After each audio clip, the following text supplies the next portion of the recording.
শুরুতেই আমি সারা দেশের সকল চিকিৎসক এবং চিকিৎসা ব্যবস্থাপনার সঙ্গে জড়িত সবাইকে আন্তরিকভাবে ধন্যবাদ জানাই এবং এর মাধ্যমেই আমি আমার বক্তব্যটি শুরু করতে চাই। কারণ আপনারা চিকিৎসকগণ রোগে শোকে কাতর মানুষটির কিন্তু পরম বন্ধু হয়ে ওঠেন যখন কোনো একজন মানুষ অসুস্থ হয়ে পড়ে সিরিয়াসলি। চিকিৎসকগণই কিন্তু সত্যিকার অর্থে মানুষের বিপদের বন্ধু। এটি আমার নিজের ঘর দিয়ে আমি বুঝতে পারি।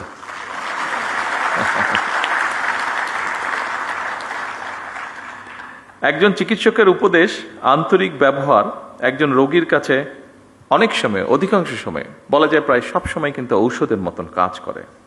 ফলে একজন চিকিৎসকের জন্য পেশাগত উৎকর্ষতার পাশাপাশি একজন মানবিক মানুষ হিসাবেও গড়ে ওঠাটা অত্যন্ত প্রয়োজন, অত্যন্ত জরুরি। যে কোনো শ্রেণী পেশার মানুষের চেয়ে চিকিৎসা পেশার ভূমিকা সবচেয়ে বেশি এবং গুরুত্বপূর্ণ। এমন বাস্তবতায় আজকের উপজেলা স্বাস্থ্য এবং পরিবার কল্যাণ কর্মকর্তাদের এই সম্মেলন অবশ্যই এই জাতির জন্য বা এই দেশের জন্য অত্যন্ত তাৎপর্যপূর্ণ। দেশের স্বাস্থ্য ব্যবস্থা এবং প্রাসঙ্গিক বিষয় এতক্ষণ বিভিন্ন বক্তা অত্যন্ত গুরুত্বপূর্ণ বক্তব্য রেখেছেন। বর্তমান সরকার সুস্বাস্থ্যের বাংলাদেশ এরকম একটি দেশ ধীরে ধীরে গড়ে তুলতে চায়। জাতীয় নির্বাচনের আগে আমরা জনগণের কাছে স্বাস্থ্যনীতির রূপরেখা তুলে ধরেছিলাম। চিকিৎসা ব্যবস্থায় বর্তমান সরকারের নীতি হচ্ছে prevention is better then cure, প্রতিকারের চেয়ে প্রতিরোধী উত্তম। নিশ্চয়ই আপনাদের অভিজ্ঞতার আলোকেও এ কথাটি আপনারা বলবেন। আমরা যদি রোগের শুরুতেই রোগ প্রতিরোধের ব্যবস্থা নিতে পারি তাহলে রোগের বিস্তার মোকাবেলা অনেক বেটারভাবে সম্ভব। আমাদের এই নীতি বাস্তবায়নে উপজেলা স্বাস্থ্য ও পরিবার কল্যাণ কর্মকর্তাদের ভূমিকা, অর্থাৎ আপনাদের ভূমিকা অনস্বীকারযোগ্য। দুঃখজনক হলেও সত্য, বর্তমানে বিশেষজ্ঞ চিকিৎসক, বিশেষায়িত হাসপাতাল অথবা উন্নত ল্যাব প্রায় সবকিছুই শহর কেন্দ্রিক, কিংবা আরও সুনির্দিষ্টভাবে যদি আমরা বলতে চাই তাহলে অবশ্যই রাজধানী ঢাকা কেন্দ্রিক। এরকম বাস্তবতা থেকে বেরিয়ে এসে যদি আমরা জেলা উপজেলা ভিত্তিক হাসপাতাল কিংবা ক্লিনিকগুলোর মাধ্যমে উন্নত চিকিৎসা সেবা নিশ্চিত করতে পারি বা চাই, তাহলে বিশেষজ্ঞ চিকিৎসকগণ যেন জেলা উপজেলায় চিকিৎসা সেবা দিতে স্বাচ্ছন্দ্য বোধ করবেন। অপরদিকে রোগীদেরকে শারীরিক এবং আর্থিকভাবে আরও কষ্ট করে ঢাকামুখী হতে হবে না। শহর এবং গ্রাম অঞ্চলে স্বাস্থ্যসেবা প্রাপ্তির ক্ষেত্রে বৈষম্য দূর করা বর্তমান সরকারের অন্যতম একটি প্রায়োরিটি।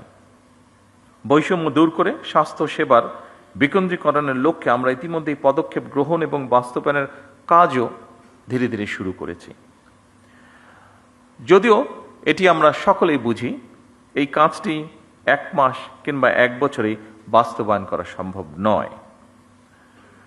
সম্মানিত সকল উপস্থিতবৃন্দ, বিভিন্ন পরিসংখ্যান এবং স্বাস্থ্য বিশেষজ্ঞগণ বলেন যে দেশের মোট মৃত্যুর 71% অসংক্রামক রোগের কারণে হয়ে থাকে। সংক্রামক রোগ প্রতিরোধে উপযুক্ত সচেতনতা সৃষ্টি করার পাশাপাশি অসংক্রামক রোগ প্রতিরোধ এবং নিয়ন্ত্রণে ইতিমধ্যে প্রণীত যৌথ ঘোষণা বাস্তবায়নের কাজ শুরু হয়েছে। সাম্প্রতিক বছরগুলোতে পরিবেশগত বিপর্যয় এবং জলবায়ু পরিবর্তনের অভিঘাতের কারণে সংক্রামক রোগের পাশাপাশি অসংক্রামক রোগ যেমন শ্বাসকষ্ট, স্ট্রোক, হৃদরোগ ইত্যাদি স্বাস্থ্য ব্যবস্থাপনার উপরেও নিত্য নতুন চ্যালেঞ্জ সৃষ্টি করছে। এবং এসব কারণেই উপজেলা পর্যায়ে গুরুত্ব সহকারে ডায়াবেটিস এবং উচ্চ রক্তচাপের মতন অসংক্রামক রোগের স্ক্রিনিংও নিয়মিত করা প্রয়োজন। উপস্থিতিবৃন্দ, জীবনযাপনের ধরন পরিবর্তন করার ব্যাপারেও জনগণের মধ্যে অবশ্যই সচেতনতা তৈরি করাটা অত্যন্ত জরুরি, যা আপনাদের মাধ্যমে করাটা অনেক সহজ। আমার কাছে আরেকটি বিষয় মনে হয়, সেটি হচ্ছে ভেজাল এবং পুষ্টি সচেতনতা খাদ্য নিশ্চিত করা শহর হচ্ছে জেলা পর্যায়ে, উপজেলা পর্যায়ে বেশি সহজ। কারণ প্রতিরোধ ব্যবস্থাপনায় জনস্বাস্থ্য সুরক্ষার মৌলিক ভিত্তি। আমাদের সরকার, বর্তমান সরকার বিশ্বাস করে UHF এর এর অর্থাৎ উপজেলা স্বাস্থ্য ও পরিবার কল্যাণ কর্মকর্তাগণ বাংলাদেশের স্বাস্থ্য ব্যবস্থার মূল চাবিকাঠি।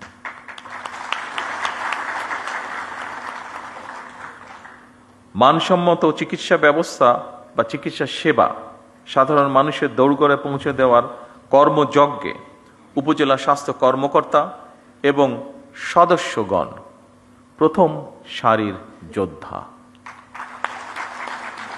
হেলথ কেয়ার ম্যানেজমেন্ট এবং হেলথ কেয়ার অ্যাডমিনিস্ট্রেটিভ ম্যানেজমেন্টের একটি অপরটির সঙ্গে অঙ্গাঙ্গিভাবে জড়িত। একজন উপজেলা স্বাস্থ্য ও পরিবার পরিকল্পনা কর্মকর্তাকে নিজ নিজ কর্মস্থলে স্বাস্থ্য ব্যবস্থার পাশাপাশি স্বাস্থ্য সেবা ব্যবস্থাপনার কাজটিও সুচারুভাবে সম্পন্ন করতে হয়। কারণ হেলথ কেয়ার ম্যানেজমেন্ট এবং হেলথ কেয়ার অ্যাডমিনিস্ট্রেটিভ ম্যানেজমেন্ট এই দুটো বিষয়ের মধ্যে সমন্বয় এবং সমন্বয় না হলে স্বাস্থ্য সেবায় নিশ্চয়ই আমরা কাঙ্ক্ষিত সুফল পাব না। স্বাস্থ্য খাতে ওষুধ শিল্প, চিকিৎসা সামগ্রী, স্বাস্থ্য সেবা, মডার্ন হেলথ টেকনোলজি এবং মেডিকেল বায়োটেকনোলজির মতন অনেকগুলো দিক রয়েছে। সেজন্যই দেশের স্বাস্থ্য খাত নিয়ে বিএনপি সরকারের বিস্তারিত পরিকল্পনাও রয়েছে। এরই অংশ হিসেবে বর্তমান সরকার ক্রমান্বয়ে স্বাস্থ্য খাতে জিডিপির 5% বরাদ্দ দেওয়ার পরিকল্পনা গ্রহণ করেছে। উপস্থিতিবৃন্দ, আমি কিন্তু একটি কথা বলেছি ক্রমান্বয়, একবারে এটি সম্ভব না আমাদের পক্ষে, আমরা ক্রমান্বয় করব। প্রসঙ্গক্রমে আমেরিকার একজন বিখ্যাত পুষ্টিবিদ জ্যাক লায়ন, তার একটি কথা এখানে আমি উল্লেখ করতে চাই। তিনি বলেছিলেন, আজকের স্বাস্থ্য সেবা ভবিষ্যতের বিনিয়োগ। এ কারণেই যুক্তরাজ্যের ন্যাশনাল হেলথ সার্ভিস NHS এর জেনারেল প্র্যাকটিশিয়ান জিপির আদলে প্রতিটি উপজেলা এবং পর্যায়ক্রমে প্রতিটি ইউনিয়নে একটি করে প্রাথমিক স্বাস্থ্য সেবা ইউনিট স্থাপন করা যায় কিনা সেটি আমাদের চিন্তাভাবনার মধ্যে রয়েছে। এই স্বাস্থ্যসেবা ইউনিটগুলোর দায়িত্ব পালনের জন্য বর্তমান সরকার ধারাবাহিকভাবে সারা দেশে 1 লক্ষ হেলথ কেয়ার নিয়োগ দেওয়ারও একটি পরিকল্পনা বা সিদ্ধান্ত রয়েছে এবং এই হেলথ কেয়ারদের 80% হবেন নারী সদস্য। হেলথ কেয়ারগণ মানুষের দোরগোড়ায় গিয়ে জনগণকে প্রাথমিক হেলথ কেয়ার দেওয়ার পাশাপাশি স্বাস্থ্য বিষয়ক প্রয়োজনীয় পরামর্শগুলো তাদেরকে দেবেন। উপস্থিত উপজেলা স্বাস্থ্য ও পরিবার কল্যাণ কর্মকর্তাবৃন্দ, ভবিষ্যতের স্বার্থে যে কোনো মূল্যে আমাদেরকে মা ও শিশুর পূর্ণাঙ্গ স্বাস্থ্য সেবা নিশ্চিত করা অত্যন্ত জরুরি। সকল উপজেলা স্বাস্থ্য কমপ্লেক্সগুলোকে পরিপূর্ণ মাতৃকালীন সেবা, নিরাপদ সন্তান প্রসব, নবজাতক এবং শিশু স্বাস্থ্য সেবার নিরাপদ স্থানে পরিণত করা প্রয়োজন। সারা দেশে শিশুদেরকে হামের টিকা না দেওয়ার ফলে বিগত ইমিডিয়েট 2টি সরকারের জীবন বিনাশী ব্যর্থতা মনে হয় ক্ষমাহীন অপরাধ।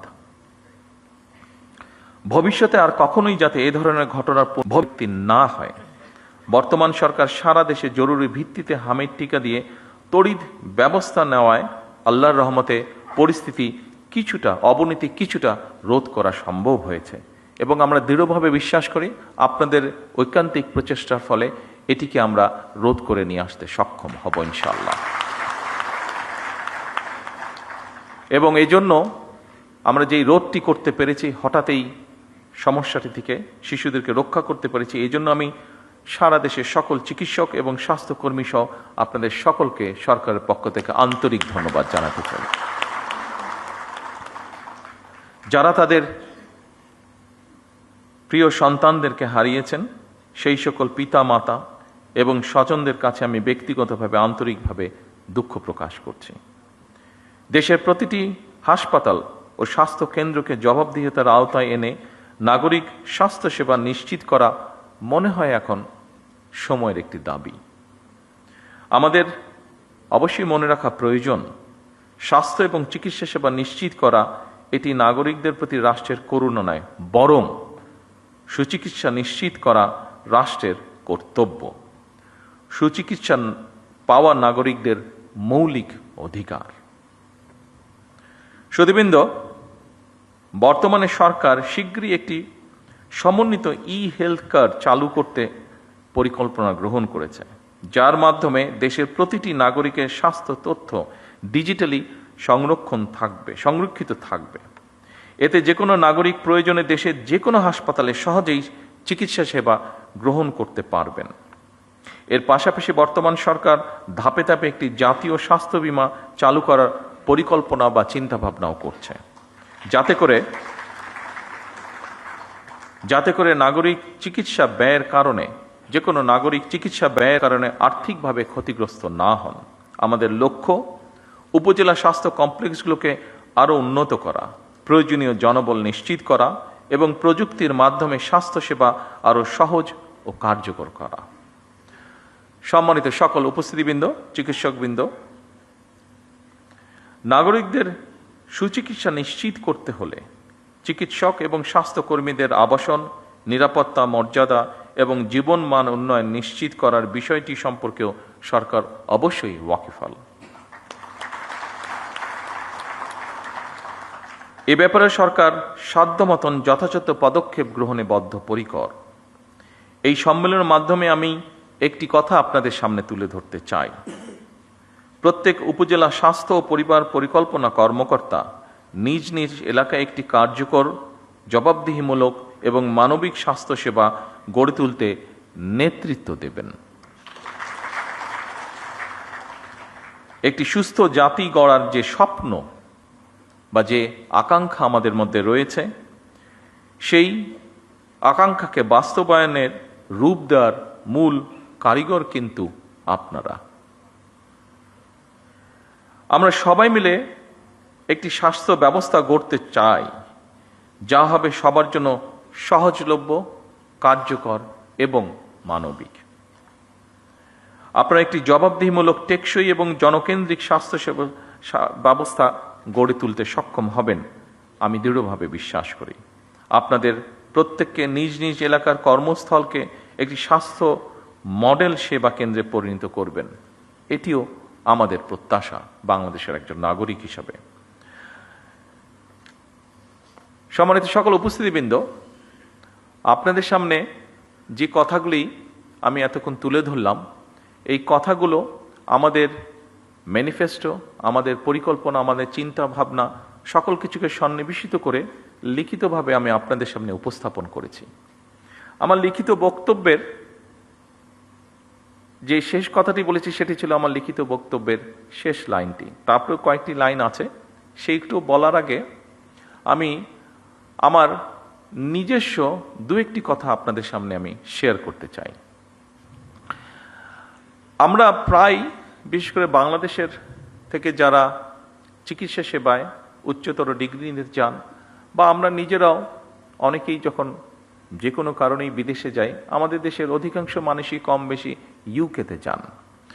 আমার বক্তব্যে আমি এনএইচএস কথাটি উল্লেখ করেছি। এই এনএইচএস শব্দটির সাথে আপনারা প্রায় প্রত্যেক চিকিৎসক কম বেশি জড়িত। কেউ কেউ হয়তো যাবার সুযোগ হয়েছে যাদের, তারা দেখেছেন ব্রিটেনে তারা এনএইচএস নামক তাদের একটি ব্যবস্থাপনা আছে তাদের হেলথ সার্ভিসে। আর যাদের পক্ষে যাওয়া সম্ভব হয়নি, নিশ্চয়ই আপনারা বইপত্র থেকে অথবা সহকর্মীদের কাছে বিষয়টি সম্পর্কে শুনেছেন। আমি যেভাবে যে কোনো কারণেই হোক, রাজনৈতিক দুর্ভাগ্যবশতই হোক, আমাকে অনেকগুলো বছর ইউকেতে থাকতে হয়েছে। এই এনএইচএসটিকে আমি কাছে থেকে দেখার আমার সুযোগ হয়েছে। আমি এনএইচএস এর প্রশংসায় যাচ্ছি না, আমি কিছু বাস্তবতা তুলে ধরার চেষ্টা করছি আপনাদের সামনে। এনএইচএসটি গঠিত হয়েছিল 1948-এ, খুব সম্ভব 5th of জুলাই কাজটি শুরু করেছিল তারা। আজকে প্রায় 75 বছর হয়ে গিয়েছে। আপনাদের যাদের পক্ষে সম্ভব হয়েছে, যারা আপনার ব্রিটেনে গিয়েছেন, দেখেছেন, নিশ্চয়ই আপনার পত্রপত্রিকায় প্রায় দেখেছেন যে 75 বছর হয়ে গেছে এনএইচএস এর মাধ্যমে তারা তাদের দেশের মানুষকে সুবিধা দিচ্ছে। এনএইচএস এর তারপরেও সমস্যা রয়ে গিয়েছে এনএইচএস এর। অবশ্যই ব্রিটেন আমাদের থেকে অনেক ধনী একটি রাষ্ট্র। সেই ধনী রাষ্ট্র তাদের এই মুহূর্তে জনসংখ্যা খুব সম্ভব যতটুকু আমার ধারণা আছে 7 কোটির মতন। সেই এনএইচএস এর মতন একটি প্রতিষ্ঠান যার বয়স হচ্ছে 75 বছর, ব্রিটেনের মতন একটি রাষ্ট্র যার অর্থনৈতিক অবস্থান আমাদের থেকে অনেক বেশি শক্তিশালী, ব্রিটেনের মতন একটি দেশ যার জনসংখ্যা আমাদের 3 ভাগের 1 ভাগ, সেখানেও সরকার এনএইচএসকে চালাতে, এনএইচএস এর মাধ্যমে জনগণকে স্বাস্থ্য সুবিধা দিতে হিমশিম খাচ্ছে। প্রায় বিভিন্ন রকম এনএইচএসকে বাজেট দিতে হবে, এনএইচএস এর বাজেট বাড়াতে হবে, বিভিন্ন রকম সহযোগিতা করতে হবে, এই বিষয়গুলি প্রায় তাদের পত্র পত্রিকা বিভিন্ন আলোচনায় উঠে আসে। আপনারা আজকের এখানে প্রেজেন্টেশনে অনেকগুলো আপনাদের সমস্যার কথা বলেছেন। অবশ্যই সমস্যা থাকবে, কাজ করতে গেলে আপনাদের বিভিন্ন রকম সুবিধা অসুবিধা থাকবে, এবং সেটি সরকারের কাছে তুলে ধরাটাও অবশ্যই সঠিক কাজ আপনারা করেছেন। তবে সকল চিকিৎসকবৃন্দ উপস্থিত সহ আরও যারা এখানে উপস্থিত আছেন, দেখুন আমরা কিন্তু এদেশেই হয়েছি। এখানে আমরা এই হলরুমের মধ্যে যতগুলো মানুষ আজকে আমরা এখানে উপস্থিত আছে, প্রত্যেকটা মানুষ কিন্তু আমরা এই বাংলাদেশে জন্মেছি, প্রত্যেকটা মানুষ আমরা এই বাংলাদেশেই বড় হয়েছি। কাজে এই দেশের রাষ্ট্রের কি অবস্থা, এই দেশের মানুষের কি অবস্থা, আমাদের সমাজের কি অবস্থা, এগুলো আমাদের বোধহয় কাউকে বলে দেবার বা বুঝিয়ে দেবার প্রয়োজন নেই। প্রত্যেকটি জিনিসের সাথে আমরা পরিচিত। সেজন্যই আজকে আমি বলছি না, একবারও আমার অবস্থান থেকে আমি আপনাদেরকে বলছি না যে আপনারা যে সকল সমস্যাগুলো, আপনাদের কাজ করতে গিয়ে যে সকল সমস্যাগুলো আপনারা ফেস করেছেন সেগুলো গভর্নমেন্ট অ্যাড্রেস করবে না বা করতে পারবে না, এরকম কোনো কথা বলছি না। তবে সরকারের পক্ষ থেকে আমি আপনাদের সহযোগিতা চাইছি, আপনাদের সাহায্য চাইছি। আমি কেমন করে? দেখুন, যেই কথাটি আমি বললাম যে আমরা আমাদের দেশের অর্থনৈতিক অবস্থা বলুন, সামাজিক অবস্থা বলুন, প্রত্যেকটি জিনিস সম্পর্কে আমরা জানি, ধারণা আছে। আমি আগেই বলেছি যে এনএইচএস এর মতন একটি প্রতিষ্ঠান যেই দেশে আছে, সেই দেশকেও হিমশিম খেতে হচ্ছে সেটিকে সাপোর্ট দেওয়ার জন্য। তাদের থেকে অর্থনৈতিকভাবে আমরা অনেক পিছিয়ে আছি। আর এর মধ্যে কি হয়েছে না হচ্ছে আপনাদেরও কম বেশি ধারণা আছে। আমি সেই বিতর্কে যাচ্ছি না, সেই বিস্তারিত বিবরণেও যাচ্ছি না। আমরা যদি প্রত্যেকে, যেমন যেই প্রেজেন্টেশনটি প্রথম দিকে আমরা দেখেছি একটা বইয়ের বিভিন্ন পাতা, ওই বইটা মনে হয় আপনাদের কাছে আছে, এখানেও আছে, এটা 6 নম্বর পেজে স্বাস্থ্য প্রতিমন্ত্রী সাহেব, আমি ওনাকে তখন বলছিলাম যে আবর্জনার একটি উপজেলা স্বাস্থ্য কমপ্লেক্সের সামনে একটি অ্যাম্বুলেন্স দাঁড়িয়ে আছে এবং সাইডে অনেকগুলো আবর্জনা পড়ে আছে। এটা স্বাস্থ্য প্রতিমন্ত্রী সাহেব উনি বলেছেন যে এই ময়লাটাকে পরিষ্কার করার জন্য খুব বেশি রিসোর্সের প্রয়োজন নাই, এটিকে পরিষ্কার করার জন্য একটি ইচ্ছা শক্তির প্রয়োজন, এটিকে পরিষ্কার রাখার জন্য একটি মন মানসিকতার প্রয়োজন। যেটুক পরিমাণ রিসোর্স সেটিকে ম্যানেজ করার জন্য আছে, মনে হয় আপনারা যদি স্ব প্রতিষ্ঠানে চেষ্টা করেন, নিশ্চয়ই সিচুয়েশন কিছুটা হলেও পরিবর্তন করা সম্ভব। আমি যদি আমার পেশেন্টদেরকে শেখাই শুধু এই অসুখে এই ওষুধ খেতে হবে, এই কাজটি করো না তাহলে এই অসুখটি হবে না, এটা বলার পাশাপাশিও আমি যদি তাদেরকে হাইজিন সম্পর্কে একটি কথা বলি, আমি যদি তাদেরকে শিখাই যে যদি ময়লাটি কম করো তাহলেই ময়লা কম হবে, ময়লাটি কম করো তাহলেই ময়লা কম হবে, নিশ্চয়ই আপনাদেরকে আমি বোঝাতে পেরেছি যে আমি চানাচুর খেলাম, কলাটা খেলাম, এখানেই ফেলে দিলাম। এই অভ্যাসটিকে যদি কোনোভাবে আমরা পরিবর্তন করাতে পারি তাহলে ময়লাই তো কম হচ্ছে। আমরা সকলে মিলে যদি চেষ্টা করি, আপনাদেরকে আমি একটি আমার ঘটনা বলি, আমি এটি বোঝানোর জন্য বলছি, অন্য কোনোভাবে দয়া করে নেবেন না ঘটনাটি। সেটি হচ্ছে 1997 সালে একটি রোড মার্চ হয়েছিল, রাজনৈতিক একটি রোড মার্চ হয়েছিল বাংলাদেশ জাতীয়তাবাদী দলের নেতৃত্বে, ঢাকা থেকে পঞ্চগড়। বগুড়াতে নাইট স্টে ছিল, যেহেতু বগুড়াতে একদিন নাইট স্টে ছিল পুরো কনভয়ের হাজার হাজার লোকের, তো স্বাভাবিকভাবে আমি কয়েকদিন আগে বগুড়াতে চলে গিয়েছিলাম, যেহেতু নিজের জেলা, সবাই দেশের বিভিন্ন জায়গা থেকে নেতা কর্মীরা সহ সমর্থকবৃন্দ সাধারণ মানুষ আসবে ওই কনভয়েতে, কয়েক হাজার মানুষ, একটা তো ম্যানেজমেন্ট থাকতে হবে, থাকা খাওয়া সবকিছু। তো আমরা যেখানে বড় একটি স্কুল মাঠে প্যান্ডেল করেছিলাম, তো সেখানে আমরা সবাই এসে পৌঁছতে সুন্দরভাবে, গরমের দিন, মাসটা মনে নেই, তবে সামার ছিল, গরম ছিল, তো আমরা সকল মানুষ যাতে এসে অন্তত একটু হাত মুখ ধুতে পারে, অজু করতে পারে, গোসল করতে পারে, এরকম একটা ব্যবস্থা রেখেছিলাম। তো স্বাভাবিকভাবে স্কুল মাঠ নিয়েছিলাম, মাঠের মধ্যে যদি পানি পড়ে ন্যাচারালি কাদা হয়ে যাবে, তো আমরা নিচে বালি দিয়ে উপরে ইট জাস্ট বিছিয়ে দিয়েছিলাম। তো ওই কাজটা যাদেরকে দিয়েছিলাম তাদেরকে কাজের ডাইরেকশন সবকিছু দিয়ে আমি অন্য কাজ দেখতে চলে গিয়েছিলাম। এটি সকালের ঘটনা। রাত্রে যখন আমি প্রায় 9টার দিকে আসলাম, এটি আগের দিনের ঘটনা, যেদিন রোড মার্চ আসবে আগের দিনের ঘটনা, 9টার দিকে আসলাম, দেখলাম যে ইটগুলো নিয়ে আসা হয়েছে। যাদেরকে ইটের কথা বলেছে, আমাদেরই এক নেতা ছিল, তার ইটের ভাটা ছিল, সে বলেছে যে আমি ইট দেবো। ঠিক আছে, ভেরি ওয়েল, তাহলে আমাদের ইট আর কিনতে হয়নি। তো আমি এসে দেখলাম যে ইটগুলা এসে ইট ভাটা থেকে এসে এক জায়গায় স্ট্যাক করে রেখে গিয়েছে। তো আমি বললাম যে কী ব্যাপার, এগুলো বিছানো হয়নি কেন? তো তখন আমাকে সবাই বললো যে লেবার যারা আসার কথা ছিল এখনো আসেনি, হয়তো আসবে তারপরে বিছাবে। তো শুনে আমার মেজাজটা একটু খারাপই হলো। আমি কাউকে কিছু বললাম না, আমি চারিদিকে আমাদের নেতাকর্মীরা আছে, আমি হাঁটা ধরলাম স্টেকের যেখানে ইটগুলা সব রাখা ছিল, আমি গিয়ে 2 হাতে 2টা ইট ধরে, এখানে শাওলম আছে, খুব সম্ভব ওর বোধহয় ঘটনাটি মনে আছে, আমি 2 হাতে 2টা ইট নিয়ে যেখান থেকে বিছানোর কথা ছিল ওখানে আমি বিছানো ধরলাম। স্বাভাবিক আমি যখন ইট নিয়ে আসা যাওয়া শুরু করেছি, সব নেতাকর্মী 2টা করে ইট ধরলো। বিশ্বাস করবেন 1 থেকে 1.5 ঘন্টার মধ্যে পুরো কাজটা কমপ্লিট হয়ে গেল।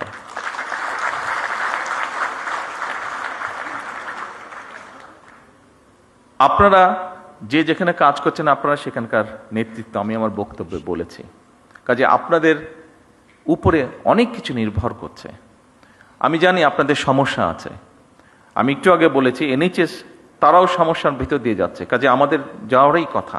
তাদের অর্থনৈতিক অবস্থা অনেক শক্তিশালী, কিন্তু আপনারা যদি, এটি আপনার প্রতিষ্ঠান, ওখানে আপনি নেতৃত্ব দিচ্ছেন, আপনি যদি চান, 100% সম্ভব না, বাট অনেক সমস্যার সমাধান করা কিন্তু সম্ভব। চেষ্টা করে দেখুন, আমি দৃঢ়ভাবে বিশ্বাস করি আপনারা পারবেন। আপনারা পারবেন বলেই কিন্তু আপনাদের কাছে এই প্রত্যাশাটা করছি। সরকার একা কিছু পারবে না। সরকারকে যদি আপনারা সহযোগিতা আপনারা করেন, আমাদের প্রত্যেককে এগিয়ে আসতে হবে। দেখুন, আজকে ছুটির দিন, আমারও ইচ্ছা করে যে স্বাভাবিক আমার পরিবারের সাথে একটু সময় দিই। গতকাল শুক্রবার ছিল, গতকালকেও রাত্রি 12:30 আমি বাসায় ফিরেছি বিভিন্ন কর্মসূচি সেরে। আজকেও আপনাদের এখানে এসেছে, আজকেও আমার বাসায় ফিরতে ওরকমই হবে যেগুলো প্রোগ্রাম আছে। ফলে আজকেও ছুটির দিনেও আমি আমার পরিবারের সাথে থাকতে পারিনি। একই অবস্থা আপনাদের। কিন্তু যে কথাটি আমি বলতে চাচ্ছি, দেশটি তো আমাদের সবার। আমরা সকলে মিলে যদি চেষ্টা করি একটু একটু করে, আমি বলছি না যে আপনারা সবাই একজনই সব করে ফেলবেন, কিন্তু সবাই যদি একটু একটু করে আমরা করি, একটু তো পরিবর্তন নিশ্চয়ই হবে। কেন হবে না? অবশ্যই হতে হবে। অন্য দেশের মানুষ যদি পারে, আমরাও পারবো। আমি সংক্ষিপ্ত একটি ঘটনা বলে, এই ঘটনাটি 2 দিন আগের ঘটনা, সংক্ষিপ্ত একটা ঘটনা বলে আমার বক্তব্য শেষ করব, কারণ সময় চলে যাচ্ছে, আপনাদেরও কাজ আছে, যেতে হবে। ঘটনাটি হচ্ছে, আপনাদের একটি নামের সাথে মনে হয় আপনারা সবাই না হলেও বেশ কিছু মানুষ পরিচিত আছেন। ফাতেমা নামে একটি নাম। এই মেয়েটি আমার আম্মার সাথে জেলেও ছিলেন। যেহেতু আম্মা অসুস্থ ছিলেন, ও অনেক বছর ধরে আছে, আমাদের পরিবারের একজন সদস্য হয়ে গিয়েছে সে। তো এখন 2 দিন আগে তার এক আত্মীয়, ওর বাড়ি বরিশালের দিকে, তো 2 দিন আগে তার এক আত্মীয়, আমরা এখানে প্রসূতি মায়ের কথা বলেছি, তার এক আত্মীয় বলে তার এরকম কমপ্লিকেশন দেখা দেবার পরে হাসপাতালে নেওয়া হলো। হাসপাতালে নেওয়ার সাথে বরিশাল হাসপাতালে নেওয়া হলো। বরিশাল হাসপাতালে নেওয়ার সাথে সাথে তারা বললো বিভিন্ন রকম কমপ্লিকেশন, ওখানে ইনকিউবেটর বলতে আপনি পাঠিয়েছেন না একমিশন, তো নেই, তাকে সাথে সাথে ঢাকায় রেফার করা হচ্ছে। কিন্তু আমি যতটুকু শুনছি, আমি তো ডাক্তার না, বাট আমি যতটুকু বাসায় যাওয়ার পরে আমার স্ত্রীর কাছে শুনলাম যে সামান্য বেসিক জিনিসটা ওখানে দেওয়া সম্ভব হয়নি বা দিচ্ছে না, ঢাকায় সাথে সাথে পাঠিয়ে দিচ্ছে। কিন্তু ফাতেমা স্বাভাবিকভাবে আমার ওয়াইফকে বলেছে, উনিও 2 একজনের সাথে কথা বলেছেন, সেই জন্য ফাতেমা সেই আত্মীয় খুব স্বাভাবিকভাবে বেটার চিকিৎসা পেয়ে গিয়েছে। কিন্তু প্রশ্নটি সেটা হচ্ছে, সবাই তো ফাতেমা না, বা সবাই ফাতেমার আত্মীয় না। ফাতেমার আত্মীয় হয়তো সে যেহেতু ফাতেমা ছিল, সেই জন্য আমার স্ত্রী ঘটনাটি জানতে পেরেছে, স্বাভাবিকভাবে উনি টেক কেয়ার করেছেন। তার আত্মীয়টা বাচ্চাটা হয়েছে বাট অসুস্থ, তারপরেও মোটামুটিভাবে ম্যানেজ করা গিয়েছে, ঢাকায় আর আনতে হয়নি খুব সম্ভবত, যতটুকু আমি জানি। আর সামহাও মিনিস্টার সাহেবও জানার পরে উনিও কিছুটা ইন্টারফেয়ার করেছেন, ফলে এখান থেকে সাথে সাথে একটা মেশিন বোধহয় ছিল না, মেশিনটা বোধহয় পাঠানো হয়েছে, ফলে ওর আত্মীয়র বদলতে অনেকগুলো শিশু এখন সেই সুবিধাটা পাবে, অনেকগুলো শিশু সেই কষ্ট থেকে বা সেই সমস্যা থেকে, সেই বিপদ থেকে বেঁচে যাবে। কিন্তু যেই কথাটা আমি বলতে চাইছি, ওখানে যারা দায়িত্বরত ছিলেন তারা যদি আরো একটু যত্নশীল হতেন, তারা যদি আরো একটু কেয়ারফুল হতেন, তাহলে হয়তো অনেকগুলো সমস্যাকে এড়ানো যেত, সব না হলে অনেকগুলো সমস্যাকে এড়ানো যেত। আপনাদের কাছে আমার অনুরোধ থাকবে, এই দেশের একজন নাগরিক হিসাবে আমাদেরকে সাহায্য করুন, সরকারকে সাহায্য করুন, যেন আমরা কাউকে ফাতেমার আত্মীয় হওয়ার প্রয়োজন হবে না, যে কোনো মানুষ যাতে মিনিমাম হলেও চিকিৎসা সুবিধাটি দিতে পারেন। আর আপনাদের যে সমস্যাগুলো আছে, আপনাদের কাজ করতে গিয়ে যে সমস্যাগুলো আছে, আপনারা এখানে উল্লেখ করেছেন, সেই সমস্যাগুলো একবারে আমাদের পক্ষে সমাধান করা সম্ভব না, এটি আপনারাও বুঝতে পারেন। তবে প্রথম যেই সমস্যাটির আপনারা কথা বলেছেন, নিরাপত্তা আপনাদের একটি বিষয়, সে যেটাতে প্রথমেই আপনারা হাততালি দিয়েছেন, আমি জিজ্ঞেস করলাম যে ওটাতে আপনারা হাততালি দেন, খুব সম্ভবত 3 নম্বর পয়েন্ট ছিল বোধহয় ওটা। এই 3 নম্বর পয়েন্টটি এখানে স্বরাষ্ট্রমন্ত্রী সাহেব আছেন, ওনার সাথে আমি আজ না হয় কালকেই স্বাস্থ্যমন্ত্রীকে নিয়ে, প্রতিমন্ত্রীকে নিয়ে এবং সেক্রেটারি সাহেবকে নিয়ে ইমিডিয়েটলি আমি স্বরাষ্ট্রমন্ত্রী সাহেবের সাথে বিষয়টি আলাপ করব। কারণ স্বভাবতই আমি যদি আমার নিরাপত্তা নিয়ে চিন্তিত থাকি, অন্য কোনো কাজে আমি কনসেন্ট্রেট করতে পারবো না। সেই জন্য আমরা সরকারের পক্ষ থেকে চেষ্টা করব এই বিষয়টি কিভাবে ইমিডিয়েটলি অ্যাড্রেস করা যায়। বাকি সমস্যাগুলো ইনশাল্লাহ পর্যায়ক্রমিকভাবে, একটি দুঃখজনক দুর্ঘটনা ঘটেছে, সেটি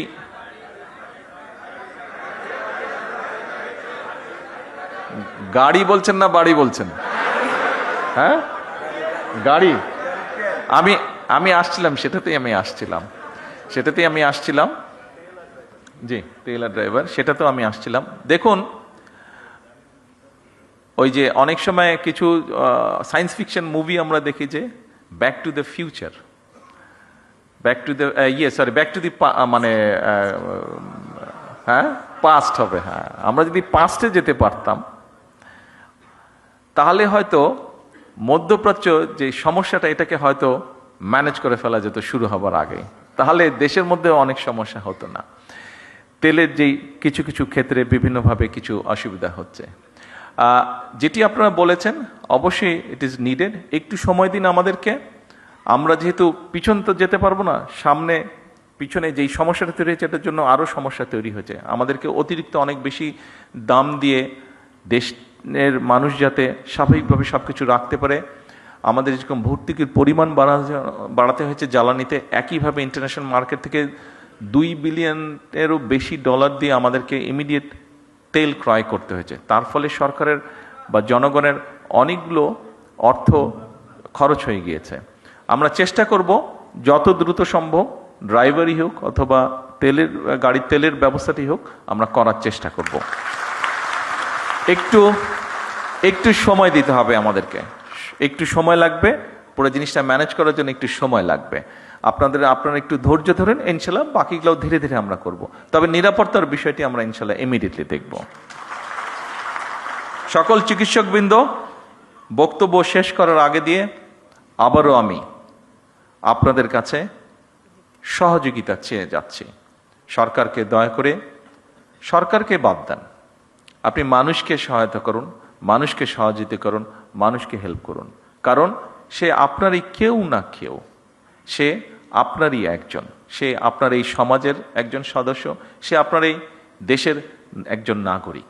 আসুন, আমরা যেহেতু এখানে আমরা যারা উপস্থিত আছি, এই ঘরে যে কজন মানুষ আমরা উপস্থিত আছে, আমরা কোনো না কোনোভাবে কিন্তু প্রিভিলেজড, কেউ কম কেউ বেশি, কিন্তু প্রত্যেকে প্রিভিলেজ, কেউ না বলতে পারবেন না, কিন্তু কোনো না কোনোভাবে প্রত্যেকে কিন্তু প্রিভিলেজড। বাংলাদেশের অধিকাংশ মানুষ, অধিকাংশ নাগরিক কিন্তু নট প্রিভিলেজড। আসুন, যারা নট প্রিভিলেজড, আমরা অল্প সংখ্যক মানুষ যারা প্রিভিলেজড আছি, চেষ্টা করি কিভাবে নট প্রিভিলেজদেরকে কিছুটা সহযোগিতা করতে, কিছুটা সাহায্য করতে, কিছুটা তাদের কষ্ট লাঘব করতে। আমি বিশ্বাস করি যে কথাগুলো, যে অনুরোধগুলো আপনাদের সামনে আমি করেছি, আমরা সকলে মিলে চেষ্টা করলে নিশ্চয়ই অবস্থার পরিবর্তন করতে সক্ষম হব। আপনাদের সকলের সুস্বাস্থ্য, সকলের নিরাপত্তা কামনা করে আমার বক্তব্য শেষ করছি। আল্লাহ হাফেজ। বাংলাদেশ জিন্দাবাদ।